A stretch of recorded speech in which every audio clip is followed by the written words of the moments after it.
I'd like to introduce Suzanne Summers.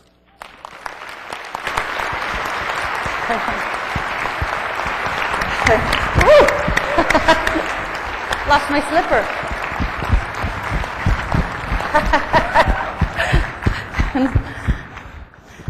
What an entrance. Hi.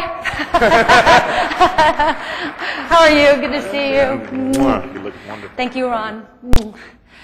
Thank you. Wow. God, you procreated since last year. That's what happens in this whole anti-aging world.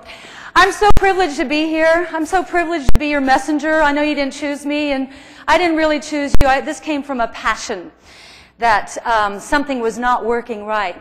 I remember when I was a little girl, Elizabeth Taylor was on the cover of Life magazine.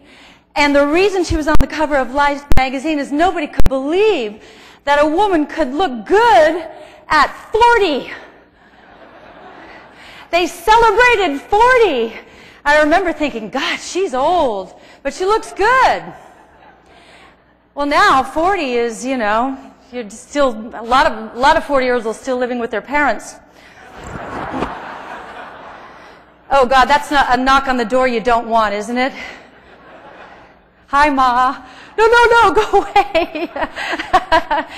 And then in the 60s, Gloria Steinem, who's a little older than I am, was on the cover of People magazine because she looked good for 40. And I remember her saying at a press conference, she said, this is what 40 looks like. So I'm here to tell you today that this is what 60 looks like. Yeah! Thanks to you and what you're doing. I've been de-virused, I've been detoxed, I've been HGH'd and progesterone and testosterone and estrogen and DHGA and pregnenolone, and I've had intravenous C and I've had intravenous glutathione. I do it all. It's so great. I feel so great, and I really believe that right now we're at a crossroads. And the crossroads are a choice.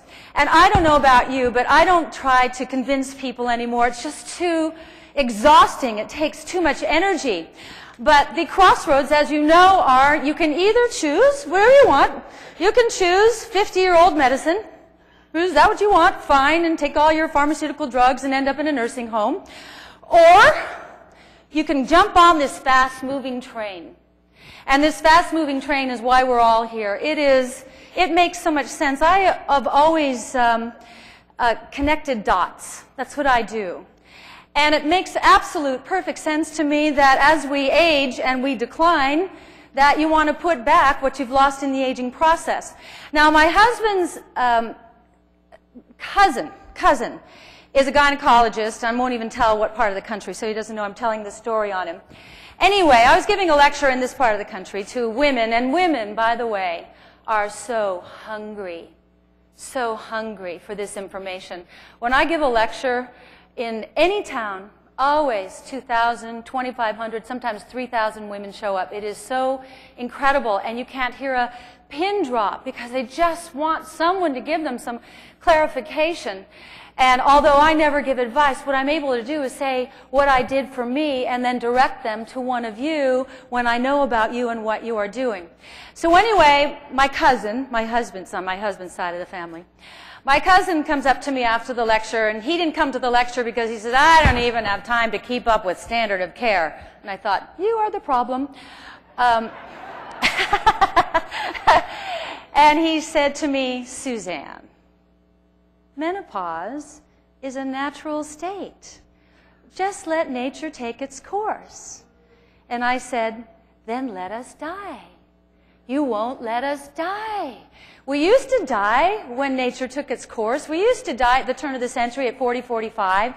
And then antibiotics and sewage and technology came along, and we lived to 60, 65. But you know now, we're going to live to 90, 100, 120. Some people are going beyond that. I'll take 120. I said, if they're going to prolong our lives, then I want to have quality of life, because I think there's a racket going on right now. And the racket in standard of care, well-meaning though it is, I'm not putting it down, it's well-meaning. But you don't know what you don't know. I really think at some point, with all the talk about anti-aging, longevity, bioidentical hormones, if I were a doctor and I didn't know anything about it and I didn't learn it in school, I'd come to one of these conferences, I'd take a course, I'd go, hey, what is that you're all talking about? So when they keep us alive this long, we want to have that quality of life. But the racket is that we reach a certain age, and for women it happens so fast, it's in our face, we start losing our hormones, and then we lose 90% of our hormones over a 2-year period, and we feel awful. And I know we're not fun to live with at all, that I know. And when we live this long and we don't put the hormones back, you go to the doctor and you say, I'm so depressed and I can't sleep and I've got allergies and my eyes are watering and my skin itches and I don't have any sex drive and I just don't feel like I used to feel. And what's the first thing that woman gets? Prozac. There is not one woman out there with a Prozac deficiency. And so I watch my girlfriends, and you know, for all of you who are in this business, you can't convince your family, right? And you can't convince your best friends because they've known you forever, and what do you know? So I have all these girlfriends who are on what I call the menopause cocktail. Prozac, Ambien, Claritin, anti-anxiety, say Valium, pain medication for all the joint pain, the hip pain, the knee pain, knees that are going out, hips that are going out, minds that they're losing. And what do they get is this menopause cocktail of all these drugs. Now, for those of you who are really into this, you know that accumulation of chemicals eventually, and the family doesn't want to, and they feel really bad, but it's just so hard to take care of them anymore, and I'm afraid if I leave her at the house, then she'll set the house on fire, or she runs away, or he can't remember anything, and so I felt so badly, but I had to put them in a nursing home. But it's a nice one. It's a good one. And that's the racket. The racket is from the menopause cocktail, and the same version for men, straight into the nursing home. And when I talk to people, I go, it's not too late until you're in that nursing home. Once you're in there, it's too late. Whenever I write a book, the last 3, I've done this twice, with each book that I've written on the hormones, I go to a nursing home. I went to one in Toronto, I went to one in Miami, same thing in both places. You walk in, all the old people are tied to their wheelchairs, tied. They're drugged on something because all their mouths are hanging open. If one yells, the whole hallway yells, and it is the most depressing place. There is not one person in this room who can conceive of ever ending up in a nursing home. And probably in this room you won't, because you know, you get it, you're onto it. But outside of this room, I'll tell you, it's a direct route. And it's a tragedy.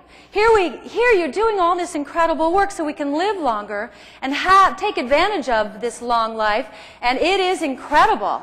Once your kids are out of the house and they're married and they've got their own mortgage and it's not your problem anymore, you look at your husband and go, hey, it's nice. And remember me, I've got a sex drive because I'm on bioidentical hormones. And let's not discount that. I had a couple of years there before I found this where I had no sex drive.